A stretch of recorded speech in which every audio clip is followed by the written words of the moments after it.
Welcome to Ask the Expert. Today we are very happy indeed to have Dr. Sara Tersey and Dr. Raghu Mirmira at the University of Chicago talking to us about pro-inflammatory signaling in B cells, beta cells, that and how it triggers islet autoimmunity, a subject near and dear to our hearts here as we focus on type 1 diabetes science.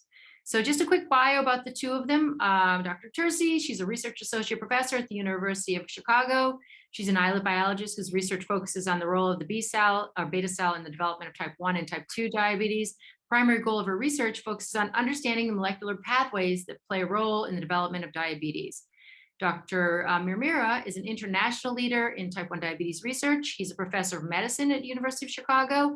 His research program over the past 10 years has centered directly on the biology of islets as it relates to islet development, growth, maintenance, and survival. His laboratory is really interested in three key areas: the role of mRNA translation in the cellular response of islet beta cells to inflammation.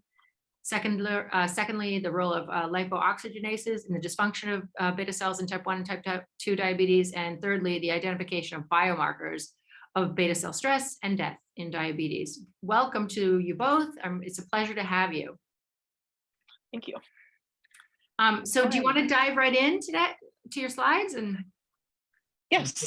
So I'm going to go ahead and talk about some of our data, and then Raghu will lead a discussion afterwards. Fantastic. So we set it up. That sounds great.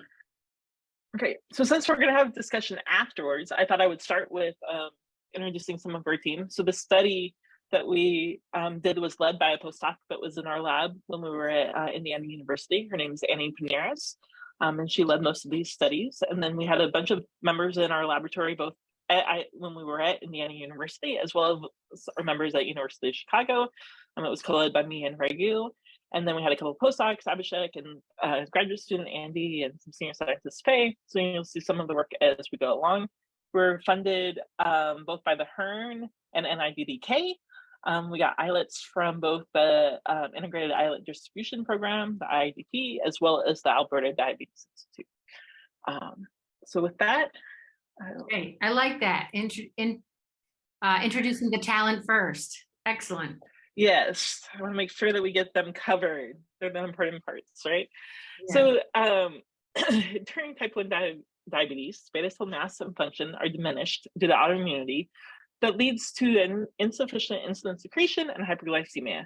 Our lab has been focused on the role of beta cell during this time and what happens. So the current hypothesis suggests that beta cells first get exposed to an unknown environmental trigger, which leads to inflammation. The beta cells then exhibit activation of the unfolded protein response, followed by ER stress and oxidative stress. You get beta cell dysfunction and ultimately beta cell death. This then results in release of antigens and neoantigens, which lead to immune evasion and attack, and further propagates the cycle. So it's this big cycle that goes around and ultimately ends up with type 1 diabetes and basically very few beta cells that are producing insulin. So one of the enzymes that we study, and something that we've been studying for the past 15 years that both Raghu and I have been working together, is an enzyme called 12-15 lipoxygenase. And what we have shown over the course of the years, just a very brief background into it, and then we'll develop into our new stuff, is that 12-15 lipoxygenase is increased during inflammation in islet beta cells. And we've seen this over several different types of stressors, but also in individuals with type 1 diabetes. And this is looking at pancreas sections, and you see an increase in the beta cells shown here in green. There's an increase of 12-15 lipoxygenase. We also see this increase in autoantibody positive folks that are at risk for type 1 diabetes. Right. And so what happens is inflammation leads to this increase of 12-15 lipoxygenase. 12-15 lipoxygenase takes arachidonic acid and converts it into 12-P. And 12-P is a bad guy. It is involved in the production of chemokines. It generates oxidative stress, and it promotes this pro-inflammatory state that then leads to beta cell dysfunction that I was talking about in the first slide. 12P itself has been shown to be upregulated in individuals with new type 1 diabetes. So as the disease is happening and it's progressing rapidly, you see this increase in 12P in the serum of individuals. We see an increase in the beta cells of the enzyme, and then its product 12P is being seen in the serum and surrounding tissues. So 12-15 lipogenase, I won't show here, but it's produced in both the beta cells and the macrophages. And so the first thing we did, and we published, and it was shown in a previous presentation with you guys by Abhishek Kulkarni, one of our past postdocs, that in macrophages, 12-15, if we knock down 12-15 lipogenase in macrophages, we see a prevention of diabetes. So let me show really quickly that one. So we took ALX15 flux mice, we crossed them to lyso-M3 macrophage-specific mice in order to generate myeloid-specific ALX15 knockouts. So these have no 12-15 lipogenase in primarily the macrophage, which is where it's expressed. It's also in other myeloid cells, but ALX15 is not expressed there. So we consider it a macrophage-specific knockout. And these were back-crossed onto the NOD, which is what we'll be talking about today, which is a model for type 1 diabetes because they develop autoimmune diabetes over the course of their lifetime. And so what we saw is that when we look at the macrophage-specific knockout and look at diabetes incidence, our control mice all develop diabetes at a normal, consistent rate for NOD mice, which here in females is 75 to 80%. And in our knockout mice, we see this nice protection up here, so that knocking out it in the macrophage shows protection. But what we really want to know is what happens when 12-15 is knocked out in the beta cell, and how does the beta cell contribute to its own pathogenesis of type 1 diabetes, right? And so we're really asking the question of how do we get from this step of a beta cell to this step of the beta cell, and how much of that is played by the beta cell and how much of that is played by other immune cells, including macrophages, but also T cells and B cells and all the other ones that NK cells that can go in. The critical question: what is it murder or suicide or both? Yes. And so of course we are interested in the beta cell, so we're taking it on. We did the macrophage because it was interesting and cool, but we care more about the beta cell, and we want to know how the beta cell plays a role in this, right? So in order to do this, we took the ALX15 flux mouse, and we crossed it to a beta cell specific tree in order to generate a beta cell knockout, and so that we can eliminate only one factor just in the beta cell and see what happens, right? So these mice were PDX-PB pre-ER mice, so they're inducible. And so what happens is that during development, 12-15 LOX is present. And then at 6 weeks of age, right when the information is coming, right when the beta cells are undergoing ER stress in the NOD mice, we knock out ALX15, we eliminate that pro-inflammatory marker, and then our pro-inflammatory signal, and we see what happens to these mice.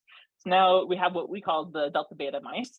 So these are beta cell specific ALX15 knockout mice that were inducible by tamoxifen. And you can see here that after tamoxifen induction, so this is we do tamoxifen induction at 6 weeks, and then we studied the mice at 8 weeks, and then again at 12 weeks. But by 8 weeks, so within 2 weeks after starting tamoxifen treatment, we see a nice reduction of ALX15 in these mice. And excitingly, what we saw was a decrease of diabetes incidence, almost to the point of nothing. So our control mice here in the females have nice diabetes incidence. This is what we hope and expect to see. Our males have extremely nice diabetes incidence. So in NOD mice, males have a much reduced level of diabetes incidence. But here we got 50%. And our knockout males were completely protected. Our females were almost completely protected from this. And again, this is just a beta cell knockout. So we haven't changed anything to the immune cells that would be inducing this autoimmune phenotype. So they're still there, they're still rampant, they're still coming in, and the beta cell, just eliminating 12 heat from the beta cell is able to protect against type 1 diabetes in these mice. Yeah, it's a really elegant, beautiful paper. Thank you. And so we had a lot of data in this paper that I don't have time to talk about. So I picked out the key ones, and then we're going to focus on one of them here very soon. But what we saw is at 8 weeks, there was not many changes, right? That's very close. We're going to focus on that time frame later. But by 12 weeks of age, so 6 weeks after we knock out the gene, we see a preservation in beta cell mass and a decrease of islets. You can see here the islets look healthy, they're robust. When we look at them by RNA sequencing, so we did single cell RNA sequencing. Actually, let me go back. These islets looked healthy, there was more of them, they're overall in general, and that then leads to this improved diabetes incidence, right? These islets produce insulin, they respond normally. So what we did, so at 12 weeks, and then we also saw way reduced less immune cells. So they're no longer coming in and attacking the beta cell. But when we look at 8 weeks of age, right after the knockout, we still have immune cells, we still have a normal beta cell mass. And so we focused on that time frame. And what we did is, to start with, is some single cell RNA sequencing of the islets. So we took the islets and we did single cell RNA sequencing at 8 weeks. And what we saw were some changes that showed that the islets were healthier. They had enhanced beta cell function and survival, as well as genes that are related to the antioxidants response.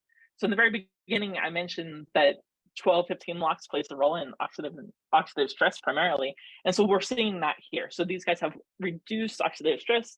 In general, they're healthier. And specifically, and their immune cells, so we also saw immune cells during this time, and they're still there. They look like a control animal. So it's just the islet that we're looking at. What we found, which was really curious to us, wasn't that the islet was healthier, but they're expressing something called PDL1. And I'll talk about what that is, but you can see here in single cell RNA sequencing, specifically this is all the beta cells that we saw here. So this is 5 different clusters of beta cells, but specifically in this cluster, there's this nice increase of PDL1. And you can see that quantified here. And then when we look at it by immunofluorescence, and actually at the pancreas, you can see a nice increase of the pink, which is PDL1, in the green beta cells. And so that's quantified here as well. So PDL1 is an immune checkpoint protein that mediates T cell tolerance and autoimmunity. And so when you don't have PDL1, you get T cell differentiation and they become inflammatory. And when you do express PDL1, it binds to PD1 on these T cells and you get T regulatory development. And so you get promotion of the anti-inflammatory T cells. So we found this really, really interesting, and it showing us that the beta cell is acting as a signal to these T cells to say, hey, stop attacking me, protect me, bring on some T regulatory cells. And then what we saw then was the development of T regulatory cells. So that was pretty cool. To study this. For 1 second, could I have a qualification? Yep. You saw the development of the Tregs right at the site of the islet inflammation of the insulitis, or was it in the adjacent lymph node? Sorry, I missed that. Both. Okay. Both. So I have some data later on we can show later if we want to, but we saw it both by flow of the pancreatic lymph nodes and in the spleen, as well as in our single cell islet data. So in the immune cells that came out attached to the islet, we saw an increase of T regulatory cells. And then we also did CyTOF looking at the pancreas. And CyTOF showed is looking at is the way to look at single cell immune cells, and we saw an increase of PDL1 in the endocrine cells and the non-immune cells. So we pretty much saw PDL1 by increased by always, and then T regulatory cells in all the different from the pancreatic lymph nodes with floating around within the pancreas as well as in the spleen, with no really other changes at that point. So it was just a slight increase of T regulatory cells happening within that week of deletion time that we have. Fantastic. So Thank you. PDL1, and then so that then led at 12 weeks to almost a complete suppression of immune cells, right? So very little changes at 8 weeks, but an increase of T regulatory cells, and then leading to all the immune cells disappearing, basically. Right. Yeah, no, that's great. Thank you. You're welcome. So to study PDL1 a little bit further, and see if that's really what was going on. We then injected our with PDL1, our anti-IgG as a control, and to see if it reversed our protection. And what we saw was that within a week, so amoxicillin treatment, and then we treated with anti-PDL1, and within a week, the mice were already becoming diabetic. And so these mice should have been protected out for 20, 25, 30 weeks. They became diabetic within a week. And that resulted in almost a complete loss of beta cells. And those cells, those beta cells and islets that were still there were surrounded by incredible amounts of immune cells and encephalitis that we saw. You can see here, these are really the few islets that we found in all three of the animals. And so mice is always good and great. We study mice, we like to do that. It allows us to knock out genes, but in order to make this a little bit more medically relevant and translate the research, we looked at some human islet studies, or we used some human islets to do some studies. And what we have is an inhibitor against 12-15 lipogenase. Here it's called ML355, and it's specific to human, so we can't treat it in these mice, but we can treat human islets. And what happens, and has been found, is that cytokines will, which are inflammatory signal that we use to mimic type 1 diabetes in vitro. So we add cytokines, and what we saw was a slight elevation in PDL1. So they're trying to protect themselves. But when we give ML355 and we block 12-15 lipogenase, we see about a 2.5-fold increase of PDL1 over that, showing us that the same thing is happening in human islets that we see in our mouse islets as well. And to understand a little bit more what was going on, we took human islets. This is actually data that was already published, but then we did additional analysis on it. And so these human islets were treated with and without cytokines. And then we looked for alternative spliced RNA transcripts to pull out different pathways that may be being affected by these cytokines and this inflammation that we see that's relevant to type 1 diabetes. And what that revealed was pathways related to protein transport processing and antigen presentation. And these findings are consistent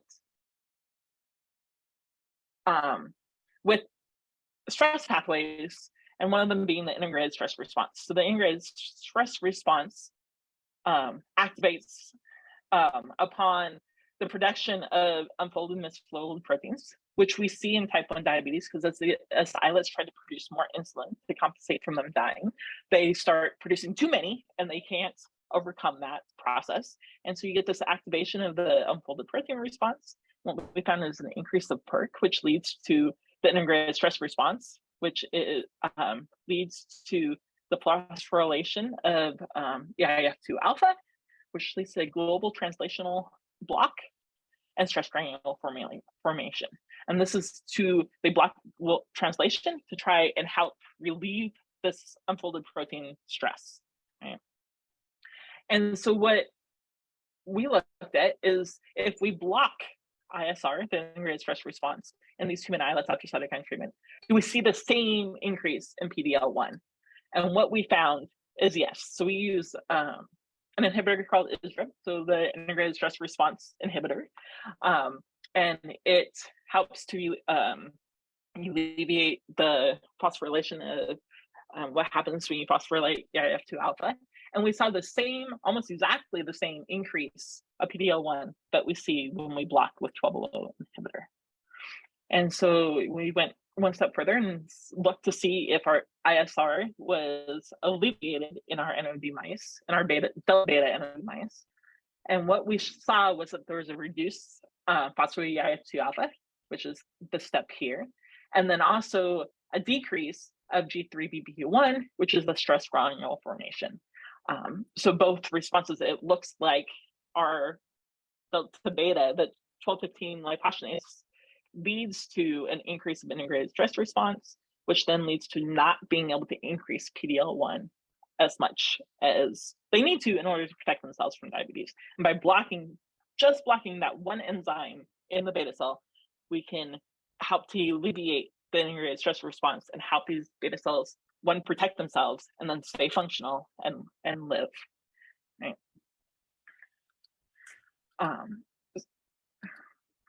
So our question, right, was what is the contribution of the beta cell to the pathogenesis of type 1 autoimmunity? Right? We saw this in the beginning.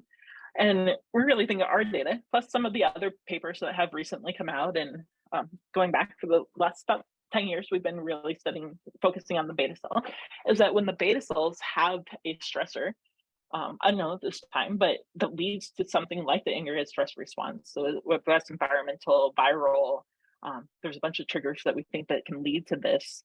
Then you get dysfunctional and dying beta cells, which then leads to an autoimmune attack, and then further propagates the system by producing more cytokines, more things that make beta cells dysfunctional. And so coming back to where 1215 lipogenase is in the beta cell, we're seeing that inflammation is causing this increase of 1215 lipogenase, causing an increase of 12 heats and production of chemokines, generation of oxidative stress, and promote proinflammatory stress. And running out of time. So one of the things that we're asking is how and where does 12 heat act? And there is a receptor for it called GPR31. We have made the floxed mice, and so we have a whole body knockout, we have beta cell specific knockout, and then we have macrophage specific knockout. And really quick, and we can talk about this. So in our whole beta knockout, if we look at ALOX15, they're perfectly normal. GPR31 knockout mice are perfectly normal under normal conditions. And so just the gene itself in a normal individual or a mouse does not do anything. But when we do something like STZ, so here we treated with STZ for 5 days, which goes in and stimulates, it's sort of a model for type 1 diabetes. It starts to kill off some beta cells, which then causes more dysfunction and more an immune cell attack, and you get more and more beta cells killed. And then we followed them out in the ALOX15 knockout mice. So these are whole body knockout mice. We see a nice protection against this STZ induced, just like we saw with the NOD mice. And in the GPR31 knockout mice, we see the same thing. So we are testing the phenotype that GPR31 is actually the receptor for 12-heat in beta cells as well as in other tissues. And one of the other things we did, so I showed you this before, it was human islets. So these are mouse islets treated with and without cytokines in the knockout.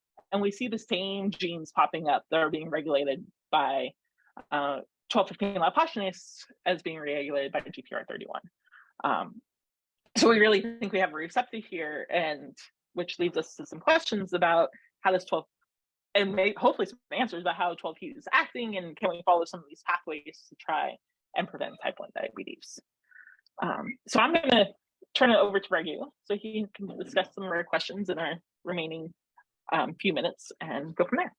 Yeah, I mean, don't feel constrained. We sometimes do go over if people are asking questions and if there's a little more to talk about. So don't feel any pressure on that front, because this is such an incredibly important data set and so interesting as well. I wanted to ask you before we shift to both of you, how can this data, fit with the sort of like insult remission model that, is thought to happen during the prodrome? I'm sorry, with the. So I think that's a great question for Raghu. Can you repeat that question? Yeah, how do these data fit into the sort of like insult, followed by remission, response model, basically, or the model that happens during the prodrome to type 1? Yeah, so that's a great question. I mean, what we really don't know. I mean, so you're referring more to sort of the way we look at human type 1 diabetes. Exactly. Yeah.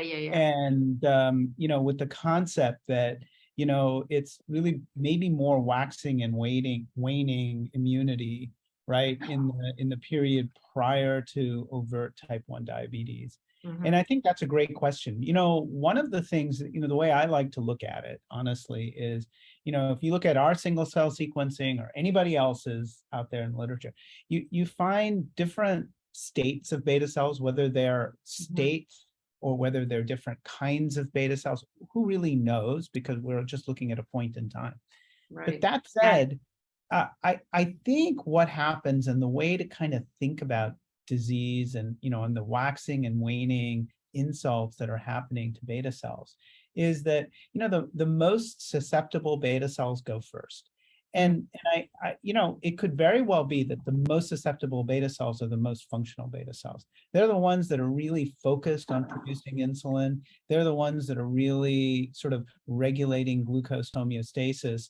And so they don't have a lot of other machinery to think about, resisting, these insults.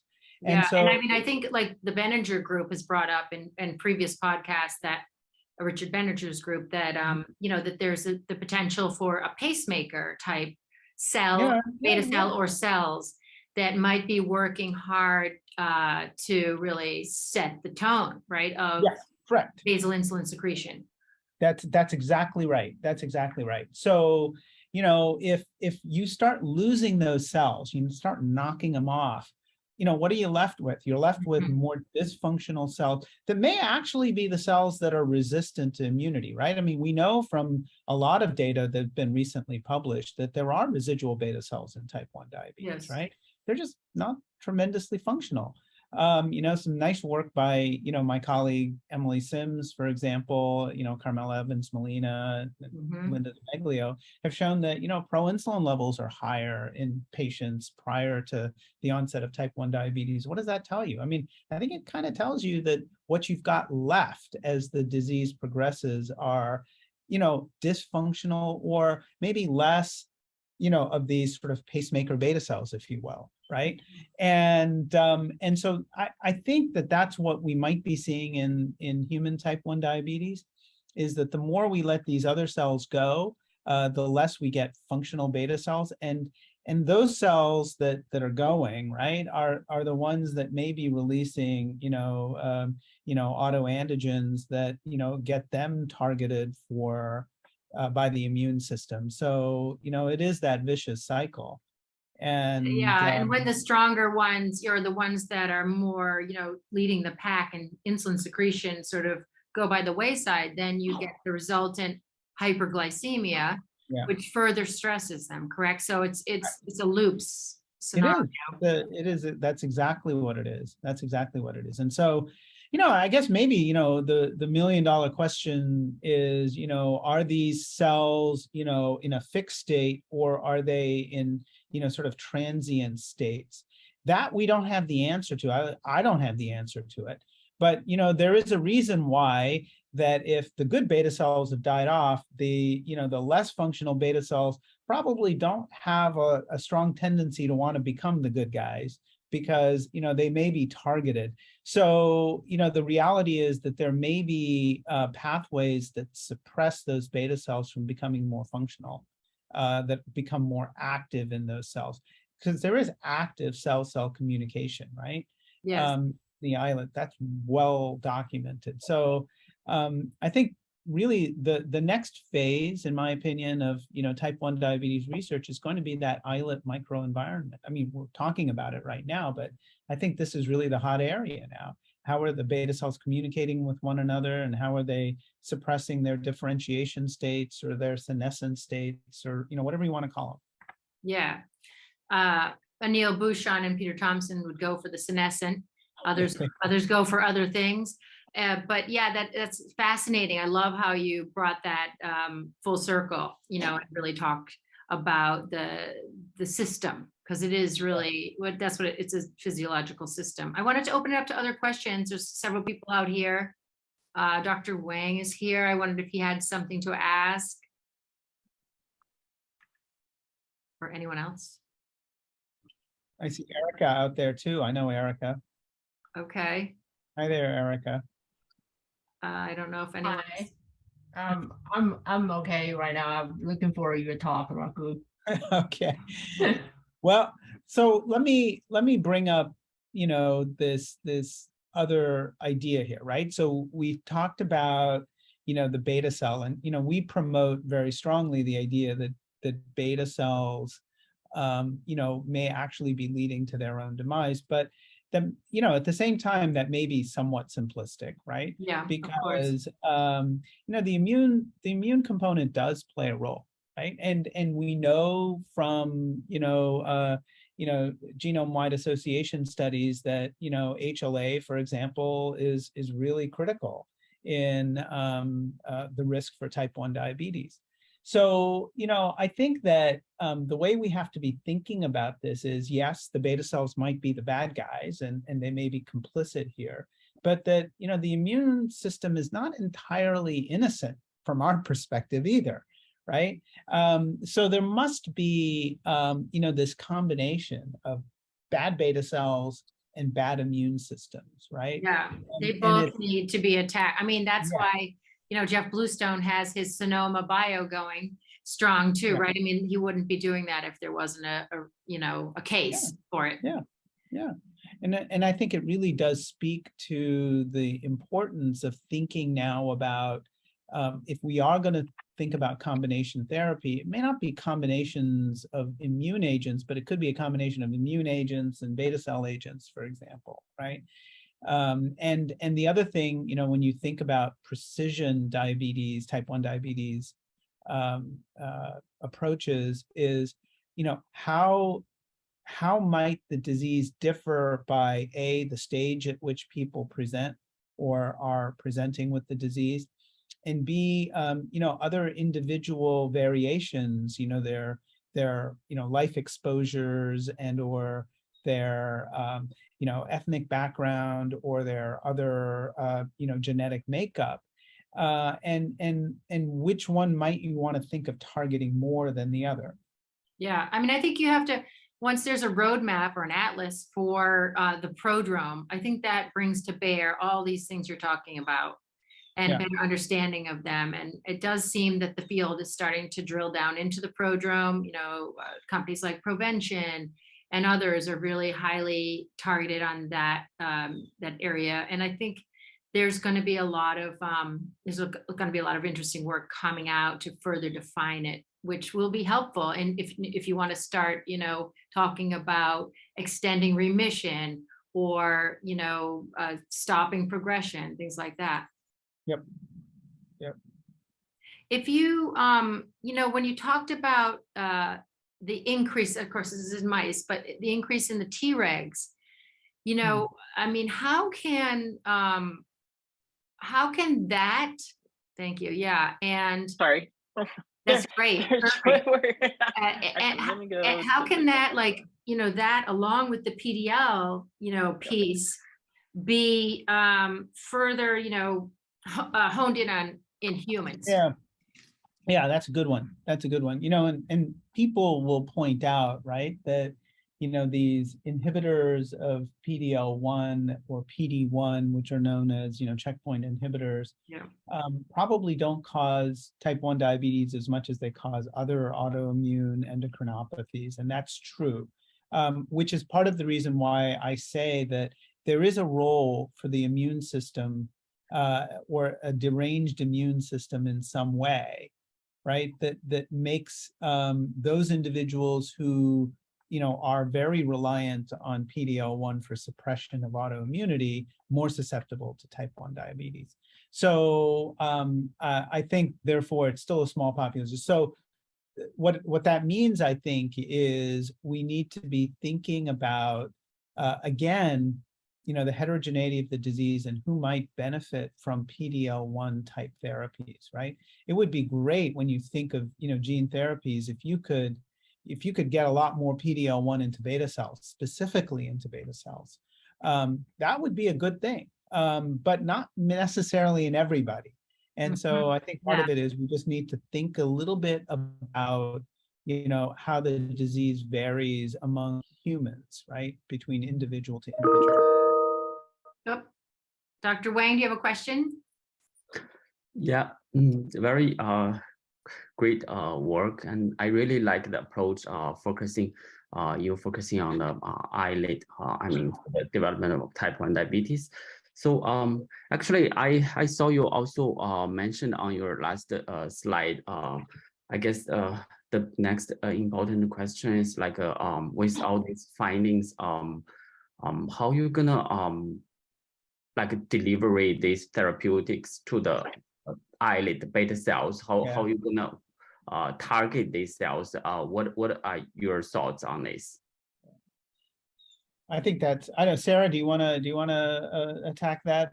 You know, I don't want to do all the talking here. So we have a couple different ideas, but one of them that is actively being published on studied right now is attaching things to GLP-1.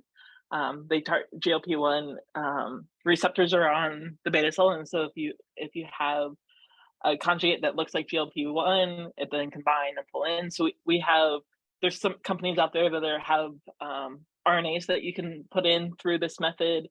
And so we have a couple, that's one of the ways that people are doing it. Also, go ahead. No, I was going to say, I mean, I think targeting approaches using, you know, a variety of, you know, lipid-based nanoparticles that, you know, encase either, you know, antisense oligos, siRNAs, or even, you know, mRNAs, you know, that could be very specifically delivered by conjugating those particles to, you know, peptides on the cell, you know, that could be recognized on the beta cell surface. I think could be, you know, the next horizon, if you will, in targeted therapeutics. Different, as Sarah, you know, different people have different approaches to doing this. GLP-1 is one thing, but, you know, we are looking at other cell surface markers that appear to be specific to beta cells that could potentially be targeted with appropriate peptide ligands. And I think that's really a you know, a new approach, a great approach. The other thing I think is, you know, when, you know, we're excited about what might be downstream of some of these inflammatory signaling pathways, and Sarah got into a little bit of this with GPR31. So these G protein coupled receptors are ones that are kind of exciting and worth targeting, and they're not, you know, and they're typically cell specific. So, you know, they're not ubiquitous, you know, often like, you know, many other, you know, inflammatory pathways that we might want to target. So, you know, again, biologics such as monoclonal antibodies against specific GPCRs could be another really exciting avenue that could preferentially target beta cells. Great. Our group work on GLP-1 receptor targeting, as well. So we develop extending for conjugated nanoparticles for kind of we call it a theranostic approach. So we can monitor these nanoparticles using imaging tools as well. So I would like to talk about that with you. I mean, maybe in a side meeting for I mean, possibility for collaborations on this for delivery. Yeah. Oh yeah, absolutely. Because the key is if you can get a good, you know, delivery vehicle, right? Then, you know, then there's a lot of targets worth thinking about that, you know, kind of opens everything up, right? and that would be really, you know, an exciting phase of research in beta cell biology, right? I think that would be especially exciting and much more amenable to doing beta cell related work as opposed to doing, you know, work on the immune system, because, you know, that can really get you targeted to the specific cell. Yeah, that kind of work that you're talking about also opens the door in other fields too. I mean, it gives information, it contributes to the knowledge base and other pathways to autoimmunity, I think, as well. Yeah. Yeah. Great. Looking forward, to it. I would also say, yeah, that's great. I love to hear about collaborations forming here on Sugar Side. But I also would say, you know, what's your, are you hiring postdocs? Are you looking for graduate students? Are you looking for trainees or collaborations? Because if so, now's the time to shout that out. And, you know, we have at this point 35,000 in our audience. So, you know, you might get some interest. Yeah, look, I mean, we're always looking for great talent, you know, across the spectrum. Great. And so, you know, whether it's, we have, you know, what I'm really excited about, you know, we've had high school students work in the lab. You know, we've had undergraduates, we've had graduate students, and, you know, we have the whole spectrum. So I just want to get people, you know, excited about, you know, studying diabetes. I want to get people excited about endocrinology. I want to get people excited about, you know, maybe even becoming physician scientists. Although, you know, just scientists studying diabetes is great. So, you know, those are all things that I'm very passionate about, and I'm always open to anybody who, you know, is especially talented and has potentially great ideas coming to me. That would be terrific. Fantastic shout out for talent. Yeah, it's this has been such a pleasure. Your work is really fantastic, particularly this newest paper. And I know you've been getting a lot of press about your work recently and accolades. So congratulations on that. And we really look forward to, you know, what's coming next out of the laboratory, from both of you, because I think you're thinking about things in such a very cutting edge way. And it shows. And so that's really, really fantastic. And thank you so much for joining and talking about this today. Thank you very much for having me. Yes, thank you for having us.